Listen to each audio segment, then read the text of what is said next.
Assalamualaikum everyone. So let us talk something else than regular पढ़ाई. बात ये करते हैं कि हमारे पास जब भी टेक्स्ट बुक हमारे सामने आती है, पहली बात तो उसे पढ़ने का कभी दिल ही नहीं करता, और अगर पढ़ने का दिल गलती से हम किसी तरह बना ही लें क्योंकि हमारा एग्जाम सर पे आ गए, तो कभी भी पहली बार पढ़ने में चीज़ याद नहीं होती.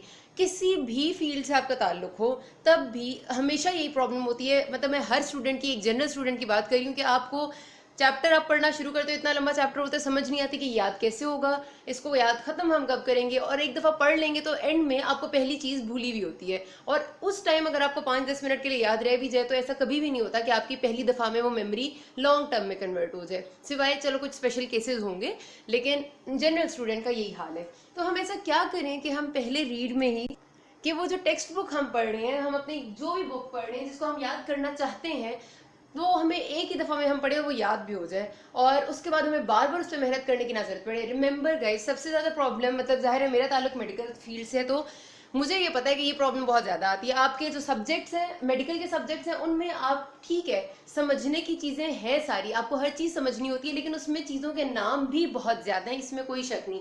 आप फार्माकोलॉजी उठा के देख लो, आप एनाटॉमी उठा के देख लो, ये तो दो ऐसे सब्जेक्ट्स हैं जिनमें आपको इतने ज़्यादा नामों को याद रखना पड़ता है. फार्माकोलॉजी में ड्रग्स को याद रखना पड़ता है, एनाटॉमी में स्ट्रक्चर्स को याद रखना पड़ता है. तो कैसे याद रखा जाए, वो तो बार बार भी करने से, मतलब it takes a lot of time to get those things. So अभी मैं आपको एक ऐसा तरीका बताती हूँ, डेफिनेटली जो मैंने भी प्रैक्टिस किया है, जो मैंने जब आजमाया तो I found it very much good, कि जिससे आप टेक्स्ट बुक को एक दफ़ा पढ़ेंगे और मैक्सिमम उसमें से आपके माइंड में याद रह जाएगा, मैक्सिमम इम्प्रिंट हो जाएगा, और आपका टाइम भी एक्स्ट्रा नहीं ज़ाया होगा, और आप बहुत अच्छे से याद भी कर लेंगे. ठीक है. So the logo for that is that we can get marks like a nerd without being a nerd. ना ज़रूरत है हमें थीटो की तरह पूरा टाइम 24 घंटे पढ़ने की, और मार्क्स भी हमारे उतने अच्छे आ जाए. हर किसी की यही ख्वाहिश है. तो लेट्स सी कि किस तरह से हम स्टेप वाइज चल के इसको पूरा कर सकते हैं. द फर्स्ट स्टेप, जब आप अपने सामने, आपको पता है कि एग्जाम है आपका और आपने ये चैप्टर्स सारे पढ़ने हैं, ठीक है. अभी आपने शायद इससे पहले वो चीज़ कभी भी नहीं पढ़ी होगी, ठीक है, एग्जाम नहीं भी है, आप कोई चैप्टर पढ़ने लगे हैं. सबसे पहला काम आपने क्या करना है, आपने उसका पहला सफ़ा खोलना है चैप्टर का, और आपने एंड तक सिर्फ पेजेस को फ्लिप करते जाना है, कुछ भी नहीं पढ़ना. ठीक है. सबसे पहले हमने सिर्फ सारे के सारे पेजेस को फ्लिप करना है, पहले से शुरू करके up till the end.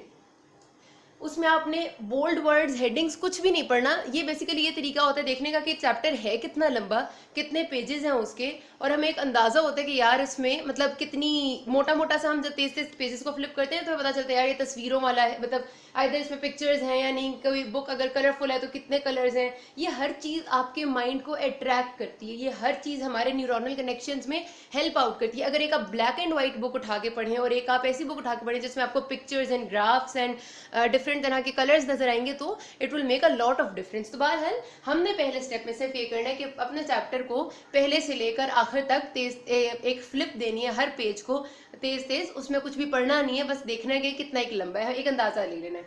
Second step पे क्या करना है, सेकंड स्टेप पे अब आपने जाना है चैप्टर के सीधा एंड पे. कुछ ऐसे चैप्टर्स होते हैं जिनके एंड पे एक छोटी सी कोई एमसीक्यूज दिए हुए होते हैं, मतलब 10 एक एमसीक्यूज दिए होते हैं. कुछ ऐसे होते हैं जिनमें एंड में कोई एक point two ponder type question दिया होता है. कभी ऐसे होते हैं चैप्टर्स जिनमें एंड में समरी दी होती है. ठीक है. तो कोशिश ये करें कि अगर आपके पास कोई एंड में आपको चैप्टर के उनने एक्सरसाइज दी हुई है ना, चाहे वो 3-4 क्वेश्चन है, 10 क्वेश्चन है, उस एक्सरसाइज को पहले आप पढ़ें. ठीक है. अब जाहिर सी बात है कि आपको वो चैप्टर बिल्कुल भी नहीं आता, तो एक्सरसाइज आप पढ़ेंगे तो आप सॉल्व तो नहीं कर पाएंगे, लेकिन हो सकता है कि आपको कोई पहले की नॉलेज हो, तो आप जब वो एमसीक्यूज पढ़ें या वो जो भी क्वेश्चंस आपको दिए हुए, मैथ्स है तो जो एक्सरसाइज आपको दी हुई है, आप जब वो उसे पढ़ेंगे तो हो सकता है कि आपको प्रीवियस नॉलेज से कुछ जहन में आ जाए कि यार ये ऐसा था. अगर आपको बिल्कुल भी जहन में नहीं आया, कुछ भी नहीं आया, आपने एमसीक्यूज जो थे वो पढ़ लिए, तो भी उसका फायदा ही होगा कि आपके जहन में कुछ वर्ड्स आएंगे, कुछ नए लफ्ज आएंगे जो उन्होंने उस चैप्टर में इस्तेमाल किए हुए हैं. जब आपको वो एमसीक्यूज देख के या वो क्वेश्चंस देख के कुछ नए वर्ड्स आपके जहन में आएंगे, कुछ नए सिनेरियोज आपके जहन में घूमेंगे, तो आपको अंदाजा हो जाएगा कि यार इन्होंने अगर ये चीज़ एमसीक्यूज में दी है तो डेफिनेटली ये चीज़ ज़्यादा इंपॉर्टेंट है, और मैंने जब चैप्टर पढ़ना है तो मैंने इसी हिसाब से पढ़ना है कि मैंने इन इन इन चीज़ों को ज़्यादा गौर से पढ़ना है. ठीक है. तो this is the way to get the things, कि आपने एंड में जो एक्सरसाइज है, जो क्वेश्चंस है, समरी को कोशिश करें नहीं पढ़ें. जो भी एक्सरसाइज टाइप चीज़ उन्होंने दी हुई है, जो क्वेश्चंस दिए हुए उन्हें एक नज़रों से गुजारें, और उसका मकसद सिर्फ और सिर्फ याद करना नहीं, उन क्वेश्चंस को सॉल्व करना नहीं है, सिर्फ अपने नज़र से गुजार के माइंड्स में सिनेरियो को घुमाना, माइंड्स में चीज़ों को एक तरीके से चलाना, क्योंकि क्वेश्चंस हमेशा आपको प्रोवोक करते हैं। डेफिनेटली उसमें हो सकता है आपको बहुत मुश्किल लफ्ज़ मिले, तो क्या होगा, कुछ भी नहीं होगा, आप एग्जाम थोड़ी दे रहे हैं। वो मुश्किल लफ्ज़ आपको देख के ये अंदाजा हो जाएगा कि यार ये चीज़ें शायद इंपॉर्टेंट हैं, बेशक ये मुश्किल है, लेकिन I have to see them in the chapter. तो बस दूसरे स्टेप में आपने चैप्टर के एंड पे जाके एमसीक्यूज, अगर कोई चीज़ और नहीं गिवन तो समरी तो होती है, तो एक नज़र समरी को दे दें, ठीक है, बस एक दफ़ा देख लें। तीसरे स्टेप में आपने ये करना है कि अब आपने पहले पेज पे आके जितनी भी उसमें बोल्ड चीज़ें उन्होंने लिखी हुई हैं, जितनी हेडिंग्स हैं, जितनी उन्होंने उसको इम्पोर्टेंस दी हुई है चीज़ों को, जाहिर सी बात है कि जो हेडिंग होती है और जो टेक्स्ट में बोल्ड से लिखी होती है वो चीज़ हमेशा मैक्सिमम इम्पोर्टेंस कैरी करती है। तो अब आपने क्या करना है कि आपने पूरे चैप्टर में शुरू से लेकर एंड तक हेडिंग्स को और उसके नीचे जो बोल्ड प्रिंट होगा उसको पढ़ना है, ठीक है। ये चीज़ अब जाहिर सी बात है आपको ये एकदम से नहीं पढ़ा जाएगा, चैप्टर की लेंथ पे डिपेंड करता है। अगर 5 पेजेस का चैप्टर है तो आपको हेडिंग्स और बोल्ड चीज़ें पढ़ते हुए 3, 4 या 5 मिनट तो आराम से लग जाएंगे। सिर्फ ऐसा नहीं है कि आपका माइंड जो है वो घूम रहा हो खाने पकाने में या फिर खाना खाने में और आप चैप्टर पढ़ रहे हो, वैसा करने से तो कभी भी कुछ याद नहीं हो सकता। डेफिनेटली आपने कॉन्सेंट्रेट अपने चैप्टर पे ही करना है, ठीक है। सो अब जब आप तीसरे स्टेप में ये हेडिंग्स वगैरह और बोल्ड चीज़ें पढ़ेंगे ना, इसका बहुत ज़्यादा फायदा ये होगा कि आपको पता चल जाएगा कि यार ये चीज़ें हैं इस चैप्टर के कंटेंट्स में, और उसमें इंपॉर्टेंट बातें ये वाली, क्योंकि मैक्सिमम 90% इवन 95% आपकी जो बोल्ड चीज़ें हैं वो आपको सारी बेस बना रही होती हैं। वो हर चीज़ के बारे में एक जनरल लाइन उन्होंने लिख दी होती है। अगर आप टेक्स्ट में कोई बोल्ड प्रिंट देखते हैं तो वो तकरीबन हमेशा ही उस पूरी चीज़ की एक जनरल मोस्ट इंपॉर्टेंट लाइन होती है, जिसकी फिर आगे सारी डिस्क्रिप्शन होती है। तो अगर वो चीज़ आपकी नज़रों से गुजर जाए, आपके जहन में आ जाएगी, तो आपके लिए मज़ीद चैप्टर को समझना और आसान हो जाएगा।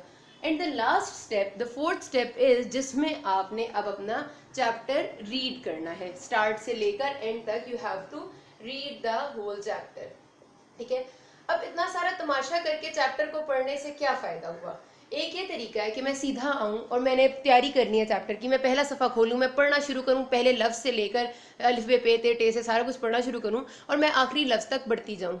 डेफिनेटली उसका यील्ड इस तरीका से पढ़ने से बहुत कम होगा। वो आप शुरू से आखिर तक चैप्टर अगर पढ़ लेंगे और आप सपोज करते हैं आपको लगता है 1 घंटा पूरा, आप अगर 2 घंटे बाद याद करने की कोशिश करेंगे ना चैप्टर के पढ़ने के कि आपने चैप्टर में क्या पढ़ा था और उसके शुरू में क्या था, वो बात आपको याद नहीं रहती। 2 घंटे बाद अगर रह भी जाती है, अगले दिन भूल जाती है, क्योंकि पहली दफ़ा के रीड में आप अपने माइंड में कनेक्शंस नहीं बना सकते। ये तरीका करने का मकसद क्या है? चीज़ों को रिपीट करना। एक लफ्ज़, एक लाइन याद रख लेना कि repetition is the mother of learning, ठीक है। मैं यहाँ लिख भी देती हूँ कि repetition is the mother of learning. Repetition के बगैर कुछ भी याद नहीं होता। ये बात तो लिख लें, ये हर स्टूडेंट के लिए। जो लोग शायद बहुत कुछ ऐसे स्टूडेंट्स होंगे जिन्हें एक दफ़ा पढ़ने में शायद सब कुछ याद हो जाता हो, लेकिन वो फिर बहुत ज़्यादा उनका ये होता है कि शायद बहुत they are like polish type of mind, they are blessed type thing. लेकिन जो इंपॉर्टेंट बात है कि हम जनरल स्टूडेंट की बात करें, so everything has to be repeated. Repetition is the mother of learning. जब तक आप रिपीट नहीं करेंगे आपको चीज़ें याद नहीं होती। अगर आप चैप्टर को शुरू से एंड तक पढ़ लेते हैं, आप अगले दिन भूल जाते हैं। इस मेथड को करने से ऑलमोस्ट 4 दफ़ा आपने उसी चीज़ को रिपीट किया और टाइम भी ज़ाया नहीं किया। जब आपने पेजेस को फ्लिप किया था तो आपने मोटा मोटा सा चैप्टर को देखा था, एक दफ़ा आपके जहन से पूरा चैप्टर गुजरा, ठीक है। फिर आपने जब एंड में से एमसीक्यूज किए तो वो सारे एमसीक्यूज पूरे चैप्टर को रिफ्लेक्ट कर रहे थे। दूसरी दफ़ा आपके जहन से चैप्टर गुजरा और उसमें आपके क्वेश्चंस भी आ गए, आपका जहन को एक स्टिमुलस मिल गया। तीसरी बार जब आपने हेडिंग्स पढ़ी तो आपके नज़र से सारा चैप्टर एक दफ़ा दोबारा गुजरा और उसमें से सारी इंपॉर्टेंट चीज़ें भी आपने नज़र से गुजारी, तो ये 3rd टाइम रिपीट किया आपने। अब आप जब पूरा चैप्टर पढ़ेंगे तो डेफिनेटली आपकी जो खाली बगैर ये सब कुछ किए आप पूरा चैप्टर पढ़ें और ये सब कुछ करके पूरा चैप्टर पढ़ें, it will make a major difference. आपको यकीन कर लें, if you try this method, I bet कि ऐसा हो ही नहीं सकता कि बेहतरीन आए। सो इससे आपको बहुत जल्दी, ऑलमोस्ट जैसे आप समझ रहे हैं कि हलवा घोल के पी लेता है बंदा, उस तरह चीज़ें याद हो जाती हैं। याद रखना, it is just a technique to repeat in a very beneficial way. Repetition is the only thing which is needed. It is the only thing which is needed. I'm again and again saying. So thank you so much guys. कोई भी आपके comments हैं, reviews हैं, कोई queries हैं, you can always ask me. Thank you so much.